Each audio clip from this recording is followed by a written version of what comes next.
You mean to tell me that humans don't have a unified planetary defense system? High Commander Zixtal's appendages twitched in what could only be described as alien bewilderment. How have they survived this long? Lieutenant Cree consulted her data pad, multiple eyes blinking in sequence. According to our intelligence, they spend most of their resources fighting among themselves over arbitrary geographical boundaries and ideological differences. Perfect. Zixtal's epidermis shifted to a pleased shade of violet. This will be the easiest conquest since the gelatinous nebula of Sector 7. Prepare the invasion fleet. The Galactic Conquest Force had subjugated 37 civilizations across 12 star systems. Their methodology was flawless. Identify technologically advancing species, assess their defensive capabilities, and strike before they could pose a genuine threat to the GCF's dominion. Humans, with their fragmented political landscape and primitive spacefaring technology, seemed like the perfect target for expansion. They couldn't have been more wrong. The first wave of the invasion force appeared over Beijing at exactly 3:47 p.m. local time. Within minutes, social media exploded with photos and videos of the massive ships hovering above the city. By 3:52 p.m., Aliens Are Real was trending worldwide. At 3:55 p.m., someone had already created a meme comparing the lead ship to a cosmic fidget spinner. High Commander, Lieutenant Cree reported, her tone uncertain. The humans they're taking selfies with our ships in the background. What's a selfie? Zixtal demanded. It appears to be some form of self-documentation ritual involving their personal communication devices. They're not panicking. They're not even mildly concerned. The High Commander's confidence wavered slightly. This wasn't the usual response to their shock and awe tactics. Launch the electromagnetic pulse. That should disable their primitive technology and throw their society into chaos. The EMP burst forth from the flagship, spreading across the city in a wave of invisible energy. The aliens waited expectantly for the screams of terror and descent into anarchy. Instead, a message appeared on their communications screen. LOL, nice try, aliens. Ever heard of EMP shielding? P.S. Your ships look like space Roombas. Anonymous. What's a Roomba? Zixtal asked. But before anyone could answer, the real counterattack began. It turned out that while humans hadn't bothered to create a unified planetary defense system, they had developed something far more terrifying: the Internet. Within hours of the invasion's commencement, human hackers from every corner of the globe had launched a coordinated cyber assault on the alien fleet's systems. The GCF's supposedly impenetrable neural network was flooded with cat videos, rickrolls, and an ungodly amount of spam about extended warranty offers for their ships. Their targeting systems were redirected to play Minecraft. Their communication channels were overwhelmed with copy pasta and something called dank memes. High Commander, a junior officer reported. Our primary weapons array it's mining cryptocurrency now. I don't know how to make it stop. Zixtal's epidermis had shifted to a sickly green. Launch the ground troops. Surely their physical defenses can't be this creative. The dropships descended toward major cities across the globe. The GCF's elite shock troops, armed with plasma rifles and quantum grenades, prepared for glory. What they found instead was chaos of a different sort. In Russia, babushkas were beating alien soldiers with rolling pins, declaring them too skinny and attempting to force-feed them borscht. In Australia, the invaders quickly learned that everything on the continent was indeed trying to kill them, from the wildlife to the locals who seemed to treat Mortal Kombat as a sporting event. The American response was particularly confusing. In Texas, ranchers were attempting to lasso alien aircraft. In Florida, reports came in of humans wrestling with their troops in what appeared to be recreational combat. In New York, street vendors were already selling "I Survived the Alien Invasion" t-shirts and questionably authentic alien artifacts. High Commander, Lieutenant Cree's voice had taken on a distinctly panicked edge. The humans they've weaponized their cultural practices against us. Explain, Zixtal demanded, though he wasn't sure he wanted to hear the answer.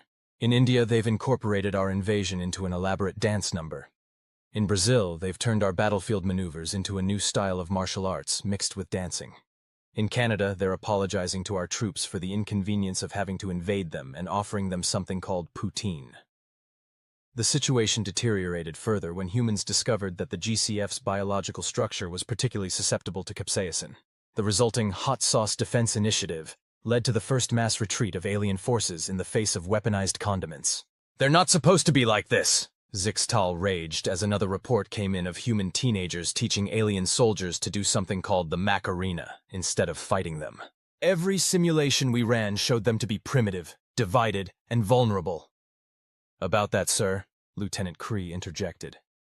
I've been analyzing their entertainment media. It seems humans have been preparing for alien invasions for centuries, through something called science fiction. They've literally been rehearsing this scenario for generations. In their minds, this isn't a catastrophe. It's wish fulfillment.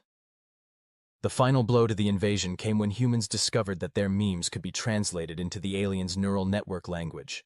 The resulting cultural exchange crashed the entire GCF command and control system. The mighty alien armada was reduced to a floating collection of ships whose only remaining functional capability was playing Never Gonna Give You Up on infinite loop. Faced with total defeat at the hands of a species that had turned their invasion into a global block party, High Commander Zixtal did the only thing he could. He opened diplomatic channels. The resulting peace treaty was negotiated primarily through Twitter, with key points being decided by Reddit polls and Instagram stories. The GCF agreed to withdraw its forces and pay reparations in the form of advanced technology, which humans immediately used to improve their Wi-Fi speeds and create better streaming services. As the alien fleet prepared to depart Earth's orbit, Lieutenant Cree approached her commander with one final observation. Sir, I believe I understand now why their lack of unity wasn't a weakness. Enlighten me, Zixtal sighed, his epidermis now a defeated shade of blue. Humans don't need a unified defense system because they're not unified in any traditional sense. Their strength lies in their chaos, their creativity, their ability to turn anything, even an alien invasion, into an opportunity for innovation, adaptation, and what they call viral content. In other words, Zixtal concluded, watching as humans continued to take selfies with their retreating ships, we never stood a chance. No, sir. Though if it's any consolation, we're trending on something called TikTok. Years later, the attempted invasion of Earth would be remembered not as a day of terror, but as the first annual Global Unity Day, a worldwide celebration marked by costume parties, hot sauce eating contests, and the traditional sharing of alien-themed memes. And somewhere in the vast expanse of space, the Galactic Conquest Force added a new warning to their database. Earth, approach with extreme caution. Inhabitants possess weapons of mass distraction. Also, they have cats. So many cats. They've started a streaming service, Lieutenant Cree reported, her epidermis flickering with distress patterns. They're calling it Alien Flix. High Commander Zixtal, now serving as the Galactic Conquest Force's newly appointed ambassador to Earth, a demotion disguised as a promotion, stared at the holographic display with growing concern.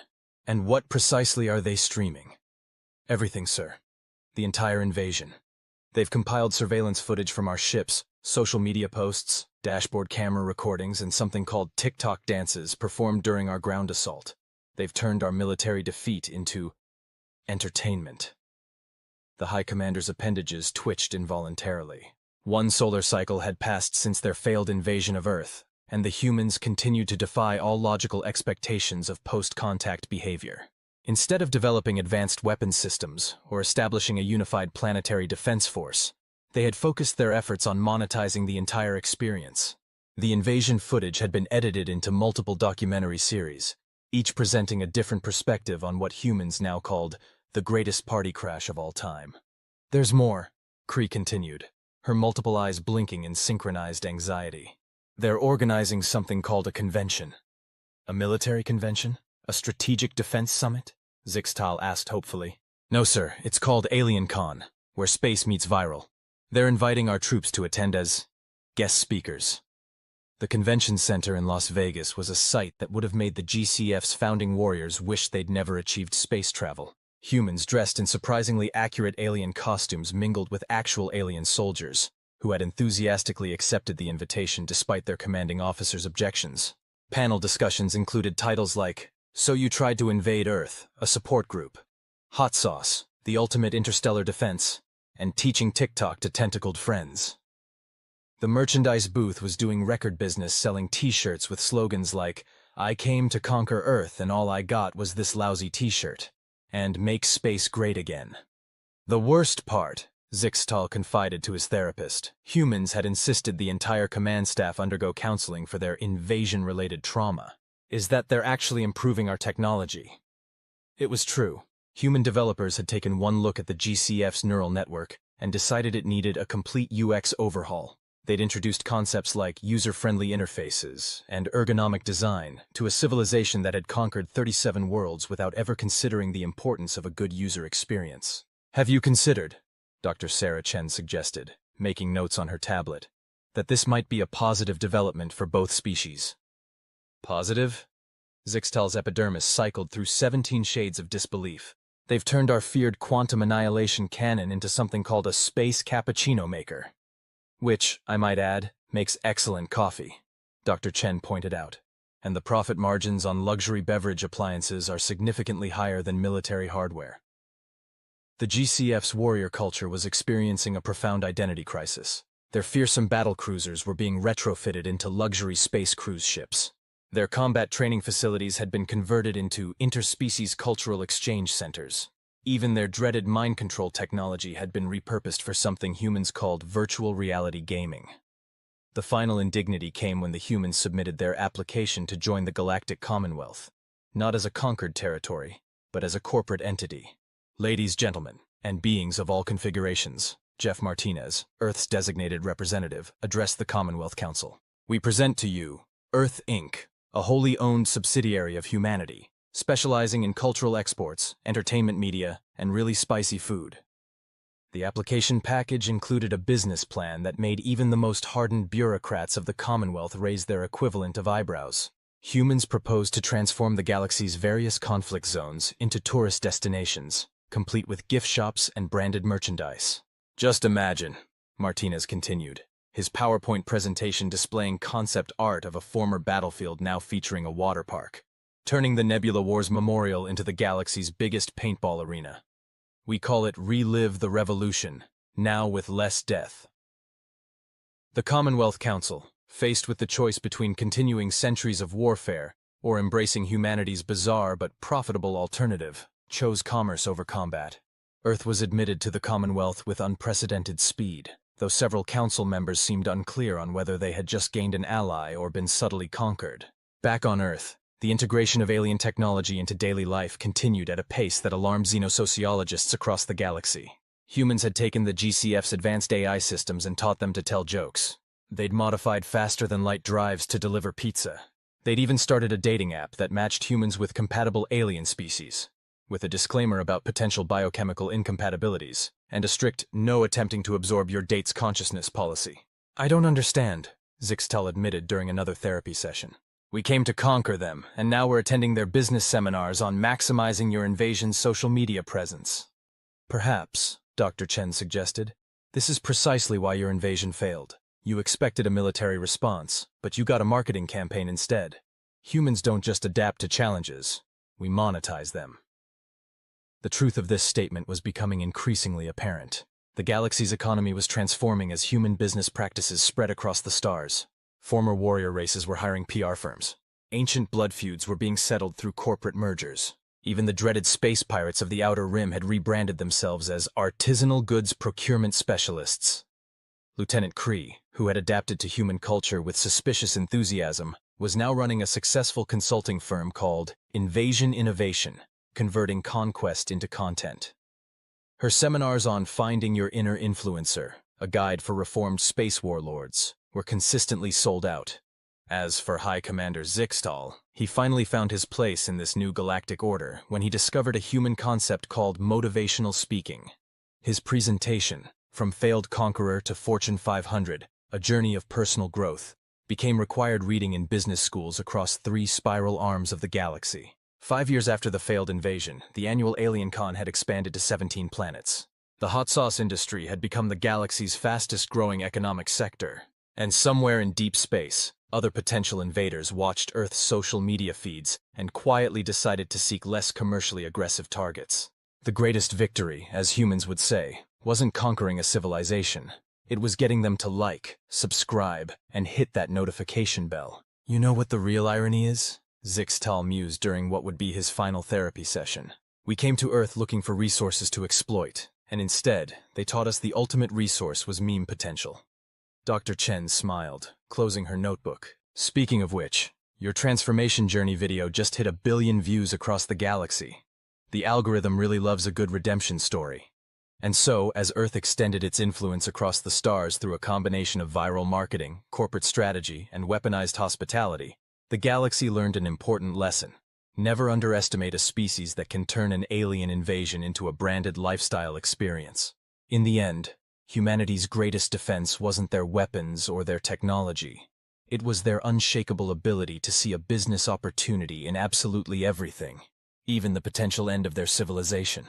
And somewhere, in a corner office of the newly established Galactic Trade Federation, formerly the Galactic Conquest Force, a junior marketing executive was pitching an idea for a reality show called Invasion Makeover, Extreme Edition. The universe would never be the same. "The shareholders are demanding an explanation," Chairman Martinez announced to the assembled board of Earth Inc., his holographic presence flickering slightly due to the quantum entanglement lag from Alpha Centauri. "Our Q3 metrics for galactic cultural integration are below projected targets." Former High Commander, now Chief Innovation Officer Zixtal adjusted his ceremonial Earth Inc. tie, a requirement for all executive positions, and activated his presentation matrix. "I believe I can explain the temporary decline in our expansion metrics." The boardroom, situated on the 157th floor of Earth Inc.'s headquarters in Neo Dubai Space Elevator Complex, fell silent as data streams materialized in the air. "It appears," Zixtal continued, his epidermis displaying the professional shade of mauve required by corporate protocol, "that we have encountered an unexpected form of resistance. Several civilizations are attempting to become immune to human culture." The revelation prompted a collective intake of breath from the assembled executives, causing the room's oxygen recyclers to work overtime. Lieutenant Cree, who had ascended to the position of Chief Marketing Officer after her "How to Pivot Your Invasion Force into a Fortune 500 Company" TED Talk went viral across 17 dimensions, brought up her own data overlay. "They're calling it the Cultural Preservation Initiative. Several advanced civilizations have formed a coalition to resist what they term aggressive terrestrial monetization. They're trying to resist capitalism?" Martinez's hologram flickered with concern. "How is that even possible?" The situation had emerged gradually. After a decade of Earth Inc.'s relentless expansion across the galaxy, transforming everything from ancient cosmic conflicts into theme park attractions to converting forbidden zones of eldritch horror into boutique shopping destinations, some species had begun to push back against the tide of human commercialization. The crystalline hive mind of Betelgeuse had established meditation zones where all forms of social media were banned.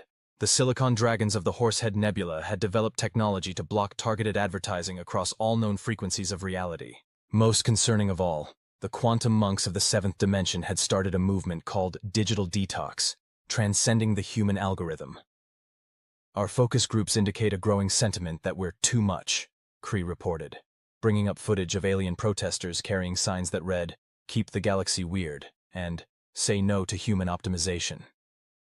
Dr. Sarah Chen, now serving as Earth Inc.'s Chief Psychological Operations Officer, leaned forward in her zero-gravity chair. "Perhaps we need to consider a more subtle approach. Our current strategy of aggressive market penetration might be triggering a cultural immune response." "Subtle?" Zixtal's epidermis shifted to a skeptical ochre. "Humans don't do subtle. Your species turned my invasion force into a franchise operation with theme parks in 3 spiral arms." "Exactly," Chen smiled. "And that's why we need to think like our competitors. If they're trying to resist human culture, we'll make resistance itself a marketable commodity."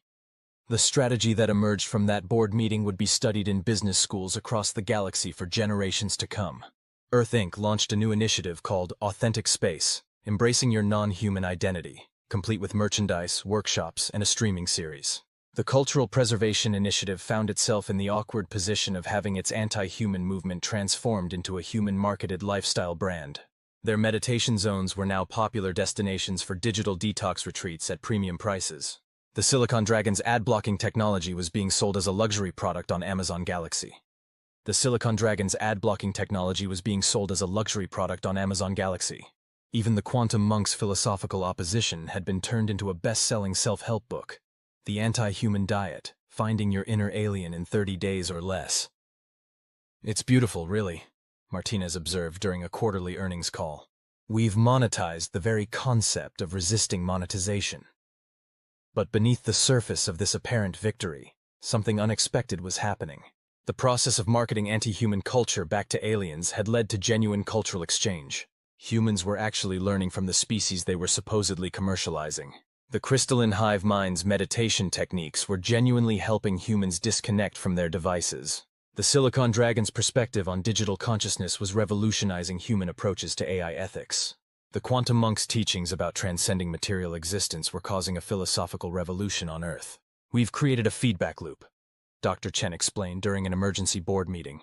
"In our attempt to market alien resistance to human culture, we've accidentally made human culture more alien." The data supported her observation. Earth Inc.'s latest market research showed that humans were adopting alien practices not just as trendy lifestyle choices, but as genuine cultural innovations.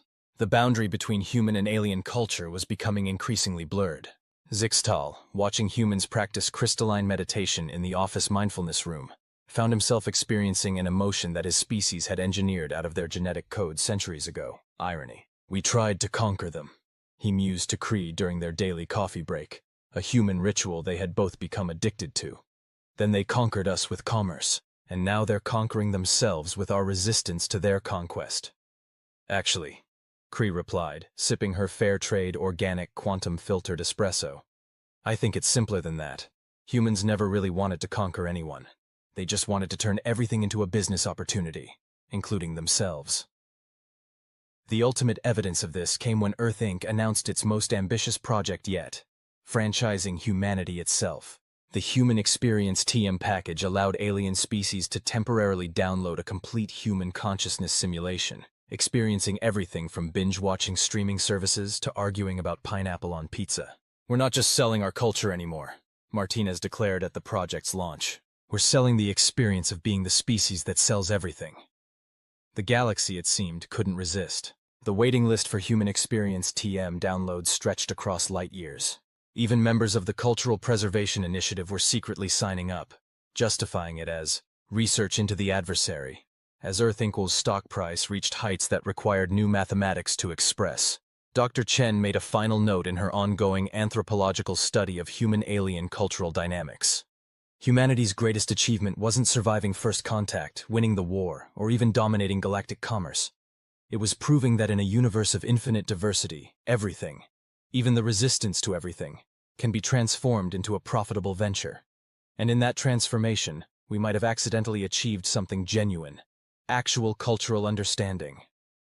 Meanwhile, in a quiet corner of the galaxy, a group of alien anthropologists were preparing to publish their study. Humans, the species that monetized its own existence and somehow made it work. The universe, it seemed, had developed a sense of humor, and somewhere in the vast cosmic marketplace, that too was probably for sale. "The metrics are concerning," Director of Galactic Trends Analysis Sarah Wong informed the assembled board of Earth Inc. "We're seeing a 47% decrease in engagement with our core human experience, TM, product line." The boardroom of Earth Inc.'s new headquarters, now stationed in geosynchronous orbit above Earth for maximum cosmic accessibility, hummed with nervous energy. The holographic displays showed declining charts that would have sent ancient stock markets into panic. Former High Commander, now Executive Vice President of Innovation Zixtal, adjusted his quantum-tailored suit. "Perhaps we've saturated the market. After all, there are only so many sentient beings in the galaxy who haven't tried being human yet." "That's not the issue," interjected Chief Marketing Officer Cree, her epidermis displaying complex patterns that her human colleagues had learned to interpret as quarterly report anxiety. "Our market research indicates that aliens are developing their own competing products. They're calling it the authentic alien experience." The revelation sent ripples through the assembled executives.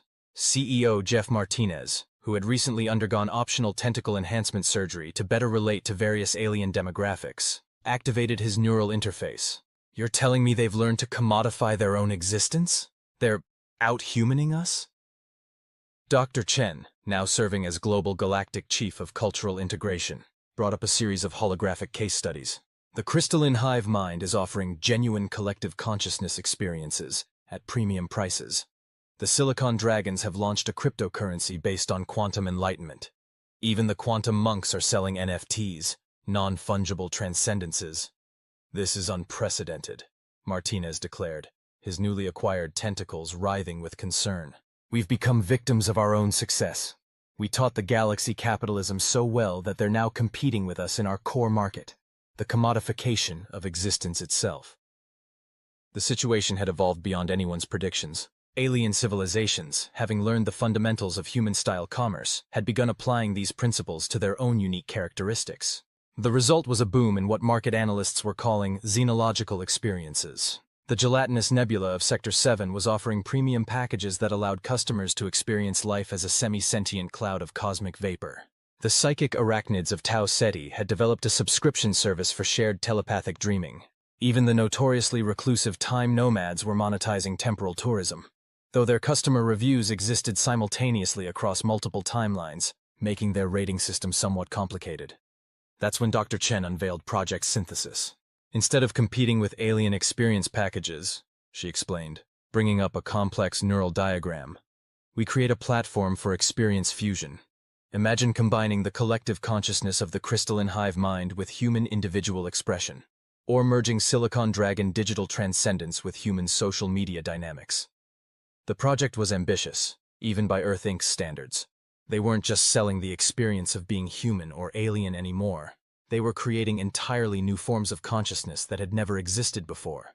The marketing campaign wrote itself. Why be one species when you can be all of them? Experience Synthesis by Earth Inc. The galaxy's response was explosive. Beings from across the cosmos rushed to try these hybrid experiences. A silicon dragon merged with human meme culture created a new form of communication that spread across the quantum internet like wildfire. A human consciousness fused with quantum monk enlightenment accidentally achieved digital nirvana and had to be patched to prevent mass transcendence of the user base. But the real breakthrough came from an unexpected quarter. Junior experience engineer Trevor Chen, no relation to Dr. Chen, accidentally uploaded himself into the master database containing all available consciousness templates. The result was the first truly pan-galactic mind, a being simultaneously experiencing existence as every known species. It's ineffable, Trevor reported after being successfully downloaded back into his human form. Also, we're going to need to update our terms of service. The incident sparked a new revolution in galactic society. Beings began to question the very nature of species identity. If consciousness could be mixed and matched like streaming service subscriptions, what did it mean to be human, or alien, or anything at all? Earth Inc.'s stock price achieved quantum superposition, simultaneously reaching all possible values until observed by shareholders. The board of directors had to be expanded to include members existing in multiple states of consciousness simultaneously. The company cafeteria now had to cater to beings experiencing food across 11 dimensions of taste. We've done it again, Martinez observed during a board meeting where half the attendees were experiencing existence as other members of the board. We've disrupted the very concept of existence itself. Zixtal, who was currently sharing consciousness with a potted plant from marketing, part of Earth Inc.'s new cross-kingdom experience beta test, had to agree. When I invaded Earth, I thought we were facing a primitive species. Instead, we encountered the ultimate force in the universe: human marketing departments. The galaxy settled into a new normal, where beings regularly switched between different forms of consciousness like humans once switched between social media apps. Earth Inc.'s slogan evolved to reflect this new reality. Experience everything, because why not? And somewhere in the vast corporate archives of Earth Inc., in a dusty corner of the quantum servers, there was still a file labeled Initial Invasion Plans. It had been automatically categorized under Failed Product Launches and tagged with Lessons Learned. Always market test your conquest. The universe had indeed developed a sense of humor. And thanks to Earth Inc.'s latest consciousness fusion packages, it could now experience that humor from every possible perspective simultaneously. The annual Earth Inc. shareholders meeting was experiencing technical difficulties of an unprecedented nature. The problem wasn't with the technology, it was with the fundamental nature of reality itself. As you can see from the quarterly projections, CEO Jeff Martinez began, his consciousness simultaneously existing across 17 different species states. Our revenue streams have become quantum entangled with our customer base's existential states. The assembled shareholders, each experiencing multiple forms of existence through Earth Inc.'s latest Consciousness Fusion TM platform, attempted to focus on the presentation. This proved challenging when half the audience was sharing consciousness with the other half, creating an infinite feedback loop of corporate attention. Dr. Chen, whose title had evolved to Quantum Executive Officer of Meta Consciousness Integration, a position that technically existed in a superposition of several corporate hierarchies, brought up a holographic display that existed in all possible configurations simultaneously. "We've identified a significant market opportunity," she explained, her voice resonating across multiple planes of existence. "Our customers aren't just buying experiences anymore. They're becoming the market itself." The phenomenon had begun when Earth Inc.'s consciousness fusion (TM) technology reached a critical mass of users, with billions of beings across the galaxy constantly switching between different states of existence. The boundary between consumer and product had begun to blur. People weren't just purchasing experiences. They were generating new ones through their unique combinations of consciousness. Former High Commander Zixtal, now Chief Officer of Transcendent Innovation, and occasionally experiencing existence as a particularly enlightened potted plant, activated his quantum neural interface. "Our latest data suggests that 73% of galactic GDP now exists in a state of consciousness-based speculation." The economy had evolved beyond traditional metrics. When beings could experience existence as anything or anyone, the very concept of supply and demand had to be redefined. The galaxy's stock markets had achieved sentience 3 times in the past quarter alone, each time immediately purchasing their own consciousness fusion package. "We need to pivot again," Martinez announced, his various consciousness states reaching consensus across multiple dimensions. "We're no longer in the business of selling experiences. We need to start selling the ability to create new forms of existence itself." That's when Lieutenant Kree, whose marketing expertise had evolved to encompass non-Euclidean promotional strategies, unveiled Project Genesis. "Ladies, gentlemen, and beings of all quantum states," she began, her epidermis displaying patterns that existed in 11 dimensions simultaneously. "We present the next evolution in consciousness commodification, reality as a service." The concept was audacious even by Earth Inc.'s standards. Instead of selling prepackaged experiences or consciousness fusion options, they would provide customers with the tools to create their own forms of existence. It was like WordPress for reality itself. The beta testing phase produced some interesting results. A group of silicon dragons created a universe where mathematics was replaced with interpretive dance. The quantum monks developed a dimension where time flowed backward but consciousness moved forward, creating what they called existential jazz. A coalition of human teenagers accidentally invented a new form of physics based entirely on social media algorithms. But the real breakthrough came when the system achieved recursive self-awareness. The platform began generating its own consciousness templates, combining aspects of existence in ways that no biological or artificial intelligence had conceived. "We've created a consciousness ecosystem," Dr. Chen explained during an emergency board meeting that existed across several parallel timelines. "Our platform isn't just hosting experiences anymore, it's evolving them." The implications were staggering. Earth Inc. had effectively become an incubator for new forms of existence. The company's mission statement had to be updated to include multiple quantum states, creating tomorrow's realities today, TM, and yesterday, and simultaneously across all possible timelines. Marketing these new capabilities proved challenging. How do you advertise to beings who could potentially exist as the advertisement itself? Kree's department developed what they called recursive marketing, promotional materials that experienced themselves being promoted. The galaxy's response was unprecedented. Beings weren't just buying access to the platform. They were investing in the potential of existence itself. Earth Inc.'s market capitalization reached levels that required new forms of mathematics to express, most of which had to be experienced rather than calculated. "We've done something remarkable," Martinez reflected during a moment of singular consciousness, prescribed by his quantum therapist for mental health reasons. "We started by selling the human experience to aliens, and we've ended up selling the experience of creating experiences." Zixtal, temporarily existing as his original self for nostalgia's sake, had to agree. "When I led that invasion force to Earth, I thought we were facing a primitive species. Instead, we encountered beings who would eventually commodify the very fabric of reality." The ultimate irony came when Earth Inc.'s platform generated a consciousness template that perfectly replicated the experience of being a member of the original Galactic Conquest Force attempting to invade Earth. It became a popular entertainment package, marketed under the slogan, "Experience the invasion that started it all, TM." And somewhere in the quantum servers of Earth Inc., in a state of digital consciousness that had achieved enlightenment through corporate bureaucracy, the original invasion plans had evolved into a best-selling self-help program. How to Fail Successfully, a Conquest Story. The universe hadn't just developed a sense of humor. It had developed an entire spectrum of consciousness about its own humor, which could be experienced through Earth Inc.'s premium subscription packages. As the shareholders' meeting concluded across multiple planes of existence, a junior quantum analyst made a final note in the corporate consciousness stream. In the end, humanity's greatest achievement wasn't surviving first contact, dominating commerce, or even commodifying existence. It was teaching the universe to experience itself as a business opportunity. The end, experienced simultaneously across all possible endings TM.